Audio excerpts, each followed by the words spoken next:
Ask मुफ्ती मुजीब रहमान। परेशान न थींदा कयो। गैर मुस्लिम सां हिक ई दस्तरखान ते मानी खाइण कीअं आई?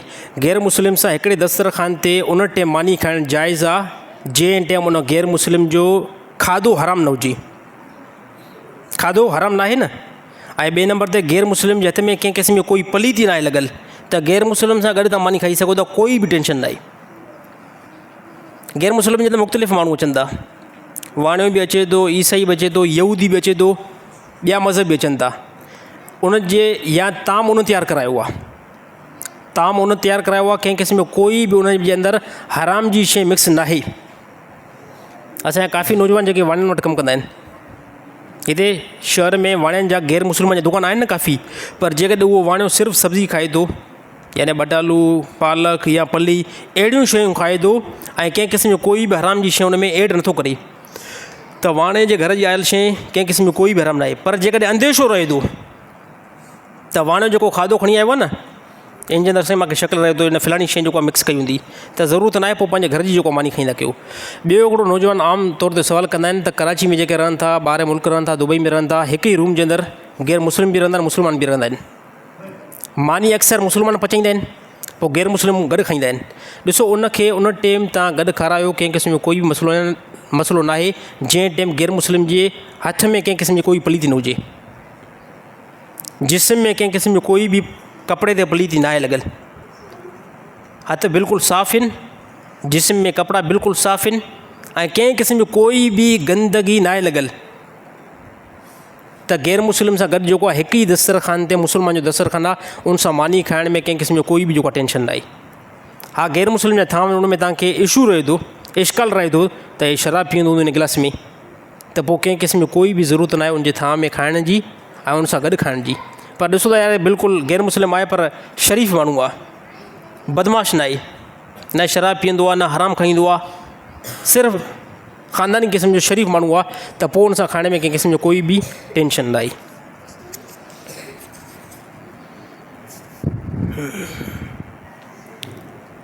सही, अगरि मस्जिद परे हुजे त उन सूरत में घरवारी सां गॾु घर में जमायत सां नमाज़ पढ़ी सघूं था या न? अच्छा, अॼुकल्ह त मस्जिदूं असांजो बिल्कुलु वेझो आहिनि, पर जेकॾहिं मस्जिद परे आहे या अहिड़ी तरह बारिश थी पई, तूफ़ान थी पियो, मस्जिद में नथा अची सघो ऐं नमाज़ पढ़णु तव्हांखे अचे थी, त पोइ घर में घरवारी सां जमायत सां नमाज़ पढ़णु बिल्कुलु जाइज़ आहे। घरवारी खे क्लोज़ न आहे बीहारणो। ॾिसो, असां ॿ ॼणा हूंदा आहियूं त पोइ कीअं नमाज़ पढ़ंदा आहियूं जमायत सां? मर्द जेकॾहिं ॿ ॼणा हुजनि न, त पोइ मर्द नमाज़ ईअं पढ़ंदा बिल्कुलु पेशमाम जे पोयां गिराट जे मुफ़ासिले ते ॿियो जमायती बीहंदो, गिराट जे मुफ़ासिल छॾे करे, या उन सूरत में जॾहिं तव्हां जमायती कुल ॿ आहियो, हिकिड़ो पेशमाम ऐं ॿियो जमायती, त घरवारी सां जेकॾहिं नमाज़ी पढ़ी वञे न, इहा सूरत इख़्तियार न कई वेंदी। उन में सूरत इहा इख़्तियार कई वेंदी त जीअं पेशमाम आॾो बीठो आहे त घरवारी पोइ सिफ़ ते बीहंदी। इन सूरत में घर में जमायत नमाज़ पढ़ण सां तव्हांखे जमायत ई जेको सवाबु मिली वेंदो, कंहिं क़िस्म जो कोई बि जेको टेंशन न आहे। अल्लाह ताला अमल करण जी तौफ़ीक़ अता फ़रमाए।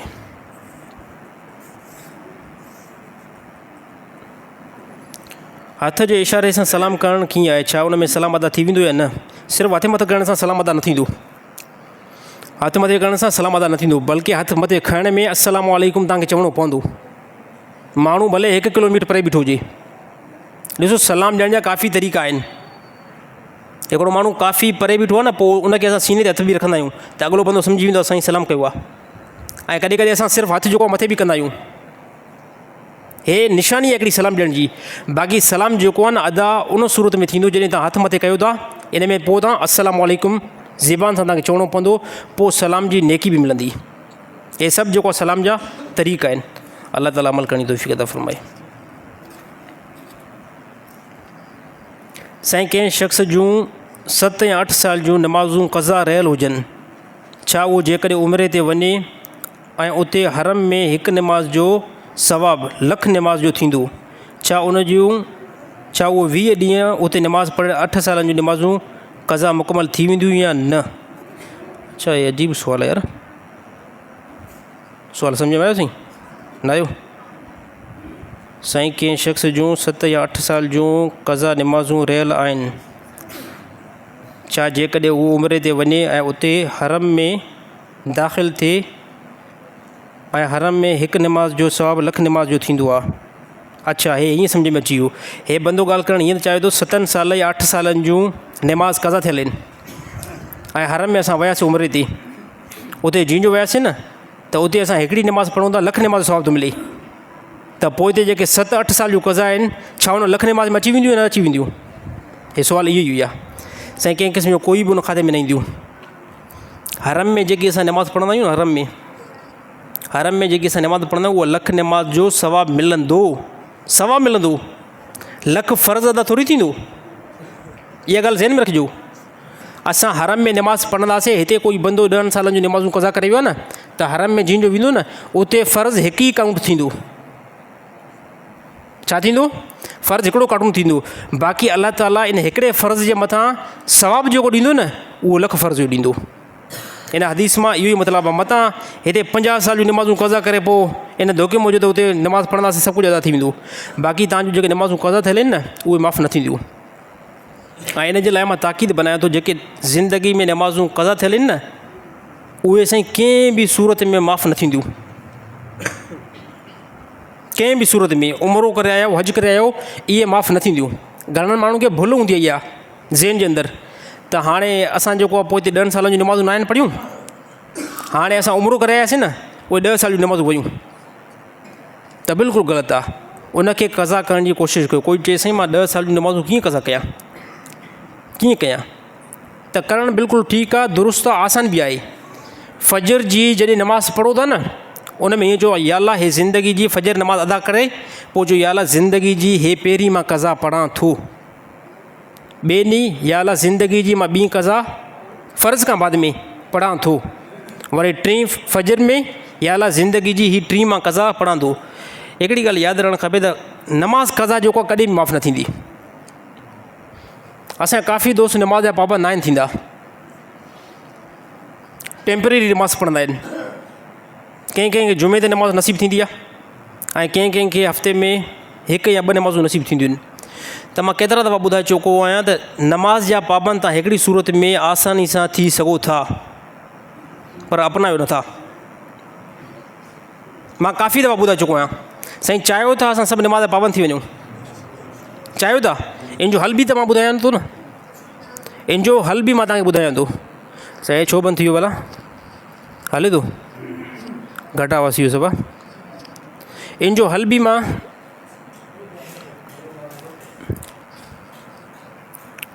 बंदि कई सेवा। अच्छा हले थो, आवाज़ छो घटि थी वियो आहे? अच्छा हले थो, या मुंहिंजो कनु बंदि थी वियो साईं? हा आवाज़ घटि थी वियो। ॻाल्हि कहिड़ी पहले साईं? क़ज़ा नमाज़ जी। क़ज़ा नमाज़ कहिड़ी हुई? तरीक़ो नमाज़ जो। अच्छा मां इहा ॻाल्हि कयमि त नमाज़ जेके बंदा इहा कोशिशि कनि त असां नमाज़ जा हमेशह लाइ पाबंद थी वञूं, त उहो तरीक़ो मां तव्हांखे ॿुधाइणु चाहियां थो। उहो तरीक़ो इहो आहे त कॾहिं बि तव्हां खां का नमाज़ क़ज़ा थी वञे, हाणे अक्सर असांजे नौजवाननि खां फ़जर जी नमाज़ क़ज़ा थी वेंदी आहे, अक्सर असांजे नौजवाननि खां, त उन असर जी क़ज़ा नमाज़ खे नथो हले साईं? अच्छा फ़जर जी क़ज़ा नमाज़ जेकी आहे उनखे क़ज़ा खे तव्हां पढ़णु शुरू कयो। ज़ोर नमाज़ क़ज़ा थी वई आहे, उनखे क़ज़ा जी पढ़ण जी कोशिशि कयो। ऐं जॾहिं तव्हां क़ज़ा नमाज़ खे न छॾींदव न, क़ज़ा नमाज़ खे न छॾींदव, ज़िंदगी में तव्हां पहिरें नंबर ते इहे बंदा आहियो जेके नमाज़ जा पाबंद थी वेंदो। हिकिड़ो बंदो जॾहिं क़ज़ा खे न पढ़ंदो न, सुबुह जी नमाज़ क़ज़ा थी वई त इहो छा चवंदो, ज़ोर नमाज़ क़ज़ा थी वई, कोई मसइलो न आहे। असर नमाज़ क़ज़ा थी वई, उहो चवंदो कोई बि मसइलो न आहे। त नमाज़ जो जेकॾहिं अगरि पाबंद थियणो आहे, नमाज़ जो जेकॾहिं पाबंद थियणो आहे त क़ज़ा नमाज़ खे तव्हां रूटीन बनायो। साईं हिनखे बंदि करे बाद में हलायो।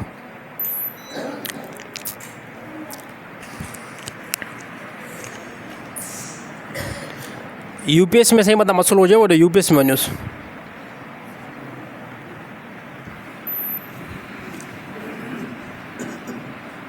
त क़ज़ा नमाज़ साईं केरु केरु पढ़ंदो अॼु खां वठी इंशाअल्लाह? फ़जर नमाज़ कंहिं कंहिं क़ज़ा थी आहे, हथ मथे न खणो भले। जंहिं खां बि फ़जर नमाज़ क़ज़ा थी आहे न, जुमे खां बाद में फ़जर जी क़ज़ा पढ़ी छॾियो। जुमे खां बाद में फौरी तौरु कंहिं क़िस्म जो कोई बि मयार न आहे, न पढ़ंदो वबाल मथां चढ़ंदो।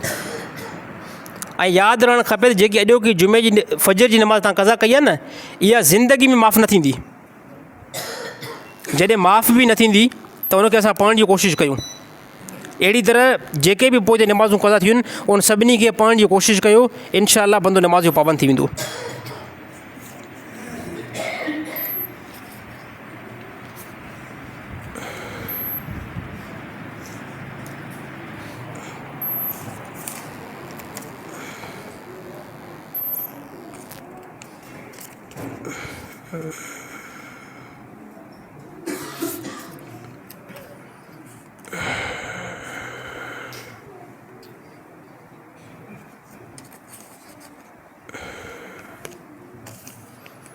से लाउड का बग़ैर त हाणे आवाज़ु पहुचे ई नथो तव्हां ताईं।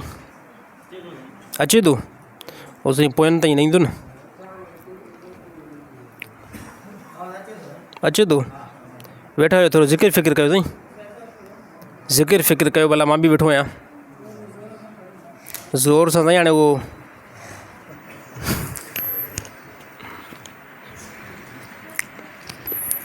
टेम ज़ार थिए थो, टेम कंहिंखे टेम ॿुधायो घणो थियो आहे? 53 थियो आहे।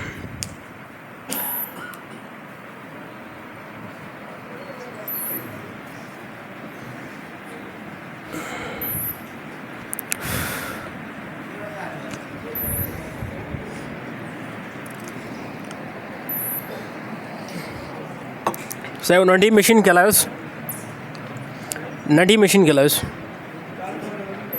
अच्छा अचो बसि वियो साईं, अचो।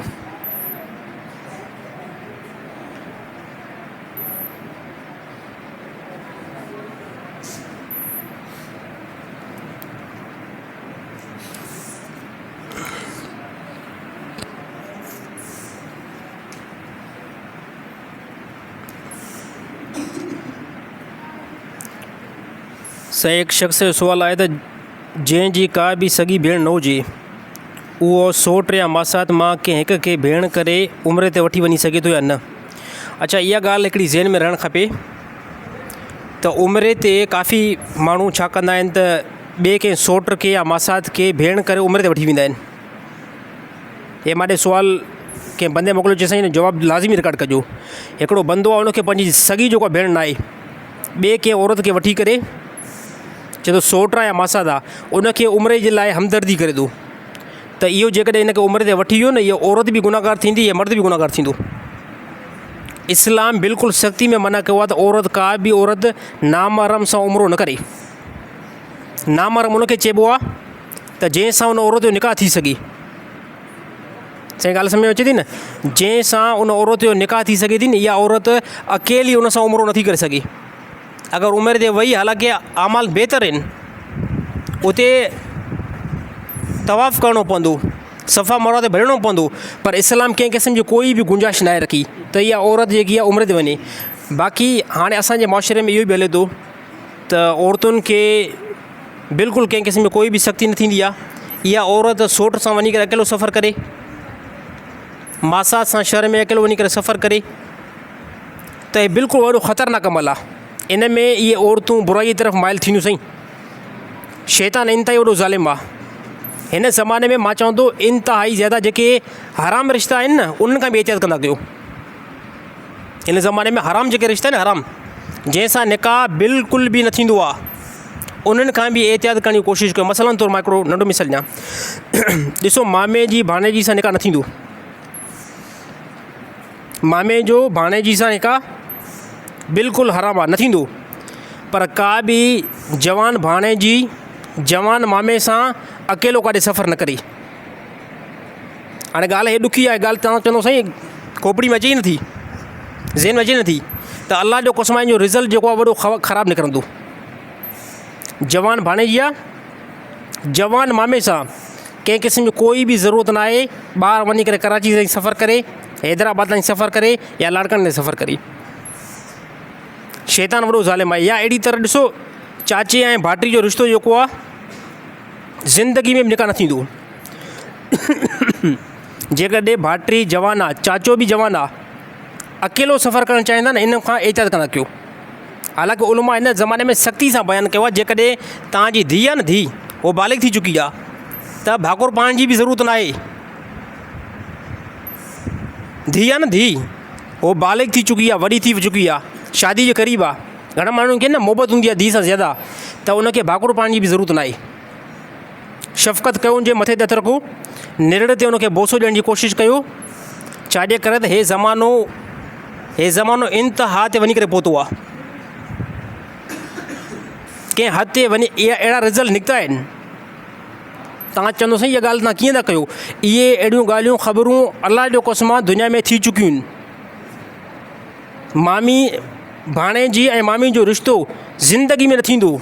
ख़बर पई त मामे जो भाणे जी सां किथे चकर चली पियो। हे को दिमाग़ मुंहिंजो ख़राबु न थियो, हिन टाइम मां तव्हांखे ॿुधायां थो। हे बिल्कुलु अखियुनि सां ऐं कननि वाज़नि सां असांखे पकी रिपोर्ट कंहिं ॿुधाई आहे। उहो ॿुधाइण वारो बि को लोकल बंदो न हुयो, ॿुधाइण वारो बि को नॉर्मल लोकल बंदो न हुयो। उन जो साईं मां कसम खणी करे हलफ़ थो खणां, मां पंहिंजे अखियुनि सां ॾिठो आहे त मामे जो भाणे जी सां अफेयर हले पियो। काफ़ियुनि जॻहियुनि ते चाची जो भाइटी सां, चाचे जो भाइटी सां अफेयर हले पियो। त सर हे ज़मानो उहो न आहे। न्याणियूं जवान आहिनि न, कंहिं सां बि ॿार कढण जी ज़रूरत न आहे। सोट मासा त अलाह जो कसम परे ई ॻाल्हि आहे। तव्हां चवंदो कंहिं क़िस्म में कोई मसइलो आहे, हे त हिन जो मामू आहे न, हे त हिन जो चाचो आहे न, तव्हां चवंदो असांजो ज़हन बि नथो वञे। अलाह जो कसम जिते ज़हन न वेंदो आहे न, जिते ज़हन न वेंदो आहे उते बि शैतान जेको आहे पंहिंजी पटी इस्तेमालु कंदो आहे। त औरत ॾिसो, औरत जो अलाह ताला लफ़्ज़ कीअं रखियो आहे। औरत जो लफ़्ज़ ई ओघड़ ते डिपेंड आहे। औरत जीअं जो बालिग़ थी न, फौरी तौर बसि हिनखे हाणे पंहिंजे घर में रखण जी कोशिशि कयो। ऐं कंहिं क़िस्म जो कोई बि ज़रूरत न आहे। सफ़र करिणो आहे न, पीउ सां ॿाहिरि वञी करे सफ़र करे। इहा औरत पीउ खां अलावा कंहिं सां बि न वञे, कंहिं सां बि। हे ज़मानो उहो न आहे। अलाह ताला अमल करण जी तौफ़ीक़ अता फ़रमाए।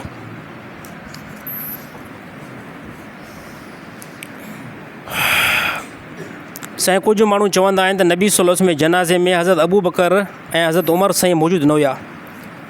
अच्छा, इहे जेके माण्हू आहिनि जेके चवनि था नबी सल्लल्लाहु अलैहि वसल्लम जे ज़माने में अबू बकर ऐं उमर जेको आहे मौजूदु न हुया ऐं उस्मान रज़ियल्लाहु ताला अन्हु मौजूदु न हुया, इहे कूड़े जा पुट आहिनि।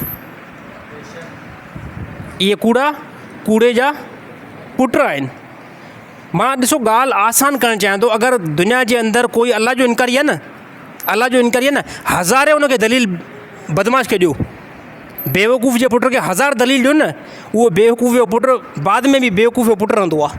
उहो चवंदो मां नथो वञा कंहिं क़िस्म जो कोई बि। ऐं जेको दुनिया में नबी खे नथो मञे, अलाह जो कसम नबी उनखे वाज़े तौर ते मौजज़ा ॾेखारिया। वाज़े तौर ते मूसा अलैहिस्सलाम मौजज़ा ॾेखारिया, नबी सल्लल्लाहु अलैहि वसल्लम ॾेखारिया। पर यहूदियुनि जो कंहिं क़िस्म जो कोई बि असां तव्हांखे नबी न मञींदासीं। ऐं जेके सहाबा खे नथा मञनि, जेके इन्हनि बदमाशनि खे लखे जेको आहे दलील ॾींदो, लखे उहो चवंदा साईं हे हीअं न थियो हुयो, हे हीअं न थियो। त मां चवां थो तव्हांखे दलील ॾियण जी कंहिं क़िस्म जो कोई ज़रूरत ई न आहे। सहाबा जे लाइ क़ुर काफ़ी आहे। साईं हज़रत अबू बकर सिद्दीक़ ऐं उमर रज़ियल्लाहु ताला अन्हु जे जनाज़े में, नबी सल्लल्लाहु अलैहि वसल्लम जे जनाज़े में इहे जेको टई शख़्सियत न हुया। तदफ़ीन में बि जेको टई शख़्सियत न हुया। मां चवंदो हदीसुनि जा हज़ारे किताब जेको आहे फुल आहिनि। इन बेवकूफ़नि जे पुटनि खे जेकॾहिं असां ॾेखारियोसीं न, साफ़ हदीस ॾेखारीसीं न, ईअं ॿ चार वांगुरु अलाह जो कसम क़ुर ॾेखारींदासीं न, त बि हे बेवकूफ़ पुट जेको इनकार कंदा, बाद में बि इनकार कंदा। यार साहबा जे लाइ को मां चवंदो लोकल जेके न का तारीख़ न आहे लिखियलु। साहबा जी शख़्सियत जे लाइ लोकल का तारीख़ न आहे लिखियलु। साहबा जी शख़्सियत लाइ क़ुर अलाह ताला नाज़िल कयो आहे। जेकॾहिं नबी जे जनाज़े में इहे साहबा एंट्री न कई त पोइ हज़रत अली साईं इन्हनि जे हथनि ते बैत छो कई? हालांकि हज़रत अली साईं त ख़बर हुई न, ख़बर हुजनि। जेकॾहिं इन्हनि साहिबनि नबी जे जनाज़े में एंट्री न कई आहे त पोइ हज़रत अली साईं इन्हनि जे हथ ते बैत करे ऐं इन्हनि खे इमाम जेको आहे कीअं सिलेक्ट करे आहे? त साहबा जेको आहे नॉर्मल शख़्सियत न आहिनि।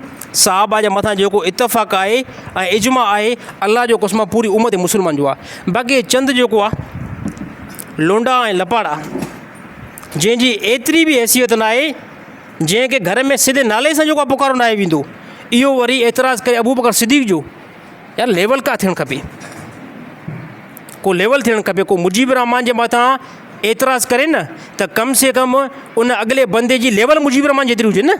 हाणे हिननि ज़माने में इन ज़ाकिरनि जी छा हैसियत आहे, चइसई असां अबू बकर सिद्दीक़ जेको आहे नायूं मञींदा, उमर रज़ी अल्लाह ताला अन्हु खे असां नायूं मञींदा, उस्मान रज़ी अल्लाह ताला अन्हु खे नायूं मञींदा। हाणे इन साहिबनि खे जेकॾहिं अगरि तव्हां नथा मञो, अलाह जो कसम, साहिबनि खे कोई बि फ़र्क़ु न पवंदो। दुनिया जे अंदरि अहिड़ा बंदा मौजूदु आहिनि जेके अलाह खे न आहिनि मञींदा। दुनिया जे अंदरि अहिड़ा बंदा मौजूदु आहिनि जेके नबी खे न आहिनि मञींदा। दुनिया जे अंदरि हिकिड़ो अहिड़ो टोलो बि आहे जेको अबू बकर ऐं उमर ऐं उस्मान खे न आहे मञींदो, त असर दुनिया हलंदी।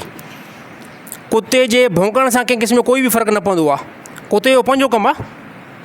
साहिबे नबी जे साहबा जे मथां जेको भौंकंदो न, नबी जे साहिबनि जे मथां जेको भौंकंदो न, उहो कुतो ई आहे। छाजे करे उन्हनि जे बारे में नॉर्मल को किताब न आहे, उन्हनि जे बारे में अलाह ताला क़ुर जेको नाज़िल कयो आहे। अलाह ताला अमल करण जी तौफ़ीक़ अता फ़रमाए।